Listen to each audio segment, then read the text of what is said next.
بسم الله الرحمن الرحيم لا حول ولا قوة إلا بالله العلي العظيم الحمد لله رب العالمين وصلى الله على سيدنا ونبينا أبي القاسم المصطفى محمد وآله الطيبين الطاهرين لا سيما بقية الله في الأراضين أجل الله تعالى فرجه الشريف اللهم أخرجني من ظلمات الوهم وأكرمني بنور الفهم اللهم افتح علينا أبواب رحمتك وانشر علينا خزائن علومك برحمتك يا أرحم الراحمين.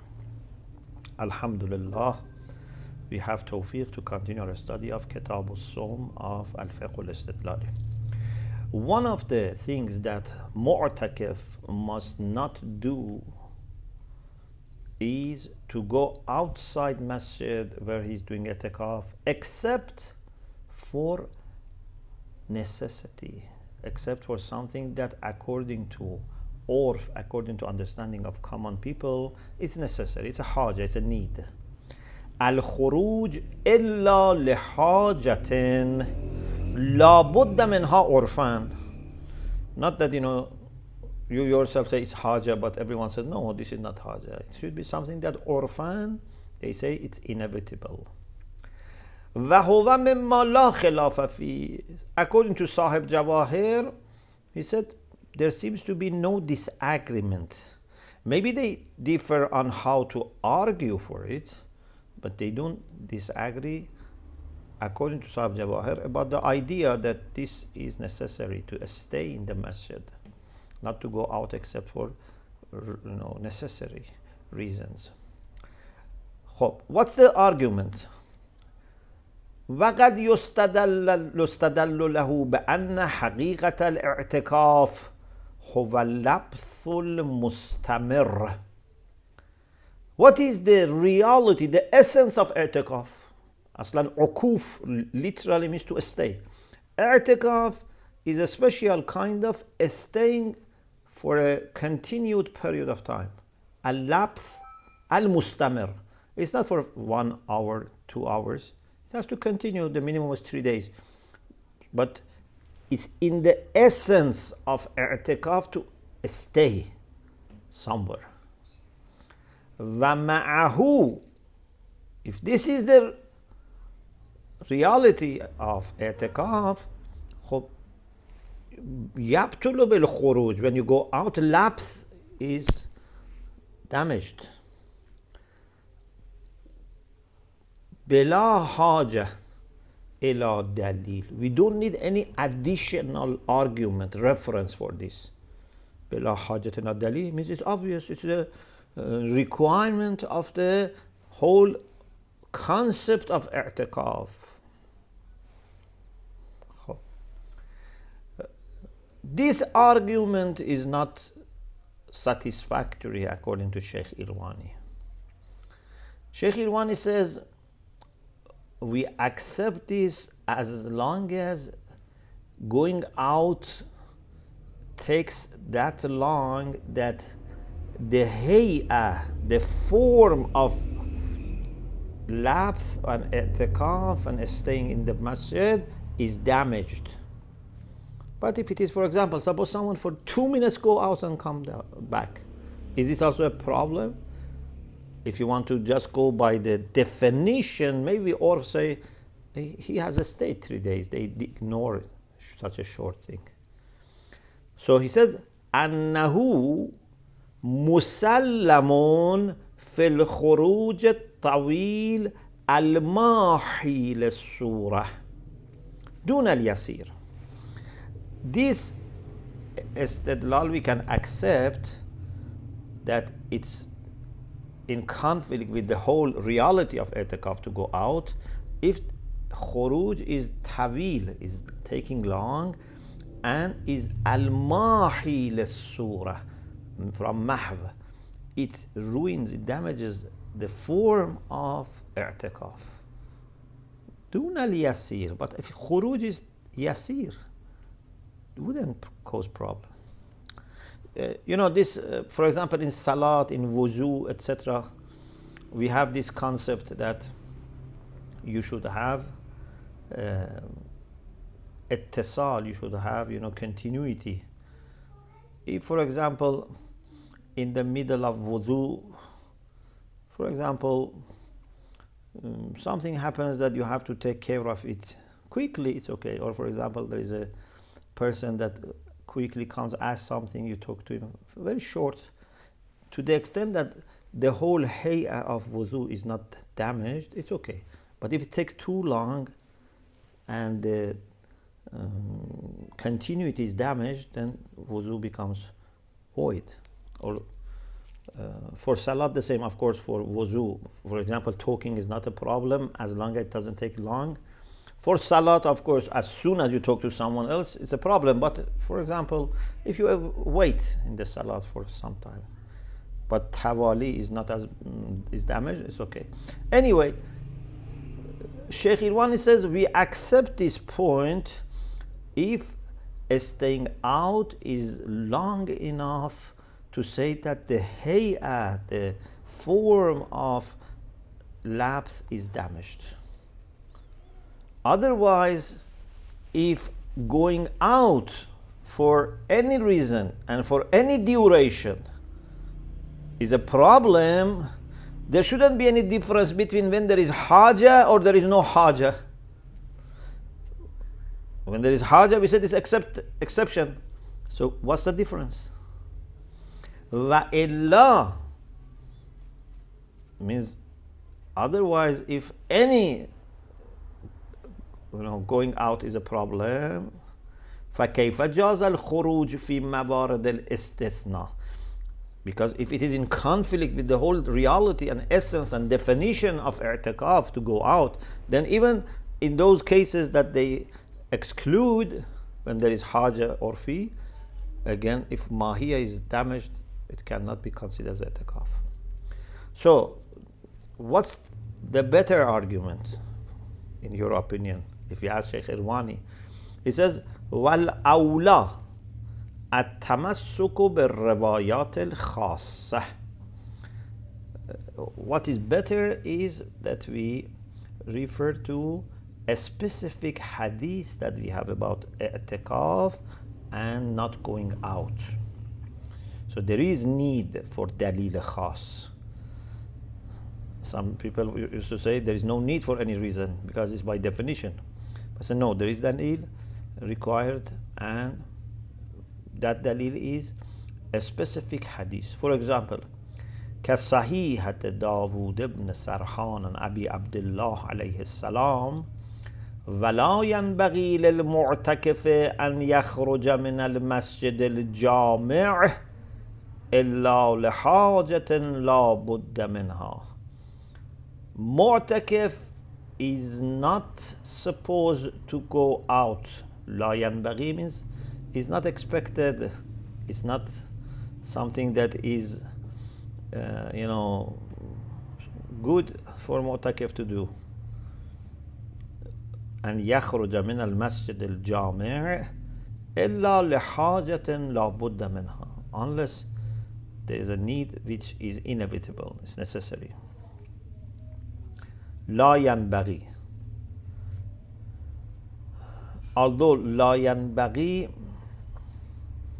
is not necessarily obligatory, because this can be used also for something which is recommended. But when you put all these together, then you can understand that perhaps. وصحيحة عبد الله بن سنان عن أبي عبد الله عليه السلام ولا يخرج المعتكف من المسجد إلا في حاجة. Mu'takif doesn't go outside masjid except for haja, for need. وغيرهم. خب لا يخرج, it seems here it's nafi, not لا يخرج as nahi. Although grammatically it can be لا يخرج المعتكف means لا يخرج, but seems mostly that be ikhbar. But you know that ikhbar sometimes is doing command more. Sometimes, for example, you ask something about wuzu and Imam says, for example, أعد الوضوء or أعد الصلاة. This is command. Sometimes he says تعيد الوضوء, تعيد الصلاة. Although this is muzare, but they say this actually is more is stronger than amr. Means it has taken it for granted that you do it. So la yakhruju, if you take it as khabar, it still means this should not happen, this must not happen. خب صاحب جواهر رضوانullah ta'ala alayh has claimed that such hadith indicate that staying in masjid is a condition, and if you go out, the condition is missing. That is the problem. This is why if you go out without reason, without necessity, it becomes void. قد ادعى في الجواهر, man who did ادعى, صاحب جواهر, ظهورها في الشرطية. He has said that these hadiths, their zahir, their a strong apparent meaning is shartiyya. There's a condition here. التي تنعدم بانعدام المشروط. So if shartiyya is there, means a condition for i'tikaf is to stay, not to go out. This is a condition for i'tikaf. And when there is no shart, there is no staying, then mashrut, which is i'tikaf, is damaged. It's mun'adam. And this shartiyya, of course, is mun'adam because shart is not there. Not that shartiyya as a reality is mun'adam, means shartiyya has not materialized because of not having the shart, the condition. This may need explanation. Sahib Jawahir has used the technical language. وَقَدْ يُوَضَّحْ. Maybe this can be explained further in this way. بأن النهي في المركبات ظاهر في الإرشاد. If someone accepts this rule that when something which is murakkab, is combined, is compound, it has 2, 3, 4 elements, and then it's prohibited, then ulama may say that the zahir of this is irshad ila shartiyya, for example, or mani'iyya or juz'iyya, etc. It's irshad, not hukm mawlavi like wujub and tahrim. For example, in Muwaththaqat ibn Bukair, there is nahy. Muwaththaqat ibn Bukair and nahiya. Nahiya is adjective for muwaththaqah. Nahy an salat fi ma la yahillu aklu lahmeh. For example, it is said something like this: La tusalli fi ma la yahillu aklu lahmeh. So if something is not halal to eat, and then you make a dress out of that, your salat is void. If it is something, for example, leather of cow, which is slaughtered properly, you can say salat. But if it is not slaughtered, or if it's a dead cow, or if it is, for example, an animal which is not eatable, then it's mita and you cannot say salat in that. Okay. So when it says la tusalli fi ma la yahillu aklu lahmeh, what we understand is that if you say salat in this, salat is void, because there is a mani, it's an obstacle here, or a condition is missing. It doesn't mean that you have committed haram.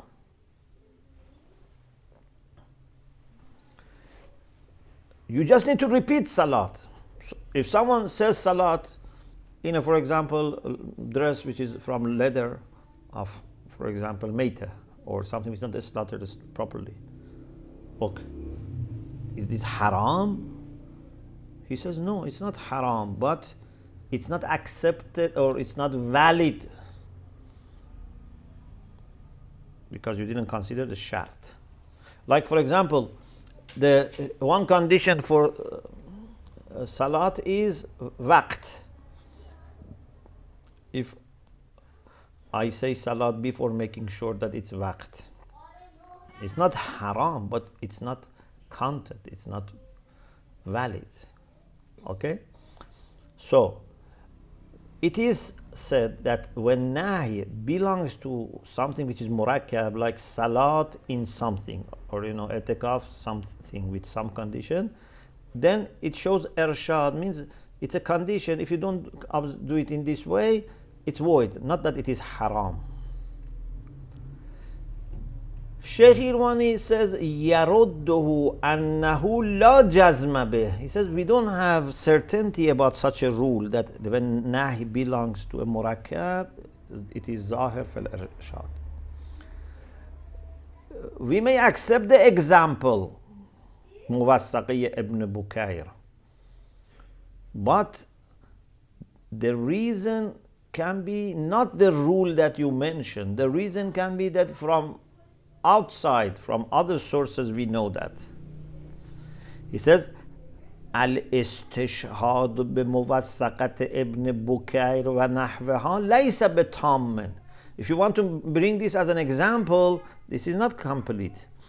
لاحتمال أن يكون ذلك للجزم من الخارج. Because here, salat is not valid, but it's not also haram act to do so, because we know it from outside.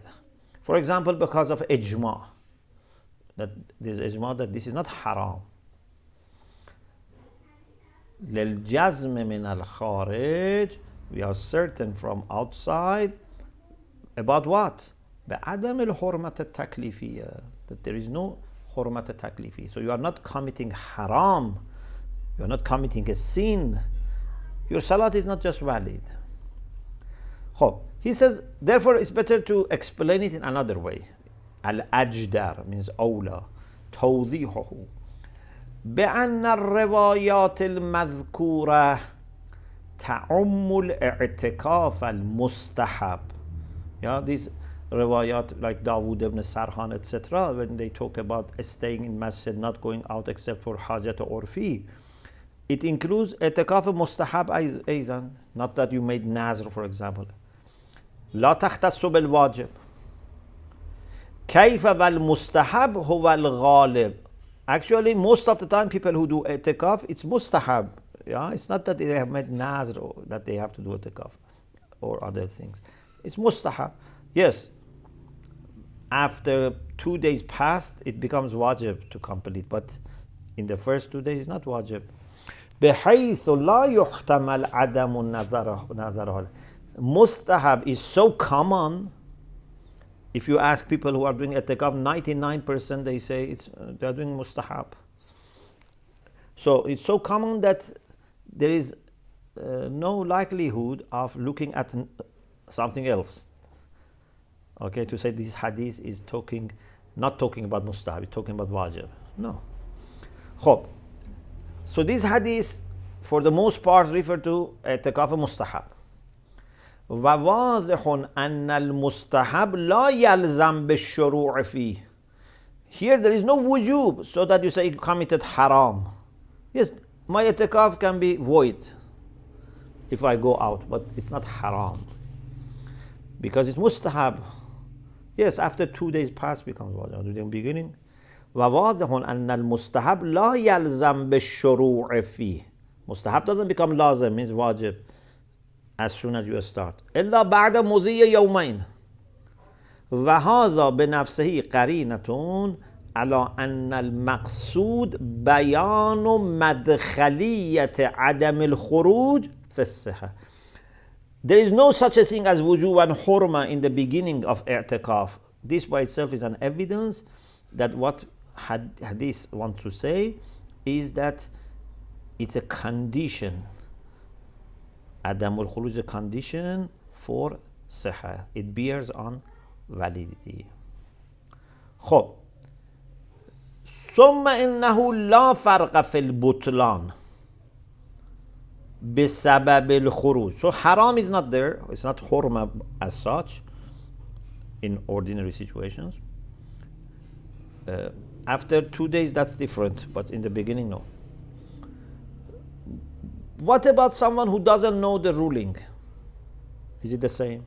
For example, he does i'tikaf, he doesn't know that he shouldn't go out. Then when he goes out he realizes. Or someone knows but forgets. What about someone who is mustar, as emergency case, or mukrah is forced. So these are things that we have to discuss. لا فرق في البطلان بسبب الخروج من دون حاجة عرفية of course بين العالم بالحكم والجاهل به. There's no difference whether he knows the ruling or doesn't know. Of course we will talk about it, but first he makes the claim. بل لا يبعد كون الناس كذلك. Even if someone knows but has forgotten, it's the same. بخلاف المضطر والمكره وذي الحاجة التي لا بد منها. Unlike someone who is mustar in emergency, or mukrah is forced, or has haja. But what kind of haja? If haja is necessary, لا بد منها. For example, من بول وغائط, he has to go to washroom, to toilet. He has need to go. فهنا دعاوي ثلاث. So there are 3 claims that are made here in this short paragraph. ثم إنه لا فرق. And we need to discuss. الأولى, أولى not أولى, الأولى الثانية الثالث. It should be الثالثة of course. The first da'wah is مؤنث أولى. أنه لا فرق بين العالم والجاهل. We have to discuss this. That even if you didn't know, it becomes void. Someone, for example, has done i'tikaf, half a day has gone out without need. He says, I didn't know. Okay, still is a problem, even if you didn't know. Number 2, الدعوة الثانية أن الحكم بالبطلان يعم الناس. Even if you forget, it's the same. It becomes void. The third claim, الثالثة أنه لا بطلان في حالة الاضطرار ونحوه. If it is اضطرار, إكراه, حاجة ضروري, no problem. It's not void. خب فهل هي مطلقة تعم الجاهل والناسي والمكره ونحوهم فيحتاج الحكم بالصحة في مورد إلى دليل خاص أو أنها تدل على البطلان في الجملة لا بالجملة والقدر المتيقن هو العالم. What we need to discuss is whether this hurma is mutlaq, it's general, includes the one who knows or doesn't know or forgets or is forced. So does it include all? Therefore, if we want to say something is not a problem, we need dalil. Otherwise, hurma is mutlaq and includes everything. To bring out like hajat urfi, you need reason. So inclusiveness is understood from itlaq. Or you may say no, these hadiths only indicate fil jumla, that there are cases that going out will become a problem, makes i'tikaf void. Fil jumla, la bil jumla, not all the cases. So it's not itlaq or umum, so that then exclusion exclusion needs reason. Khuruj needs reason when umum is established. Here, no, umum is not established. Which, like a mujabiyya juz'iyya, we know that there are cases that they become void. But what we are sure is about someone who knows and still he goes out. So which one is better argument and approach? Each of them have explanations. I think it's better to leave it for next inshallah session, because there are some details, and inshallah when you maybe do mubahasa, you establish this part, and then inshallah we go for the next part. Alhamdulillah Rabbil Alameen.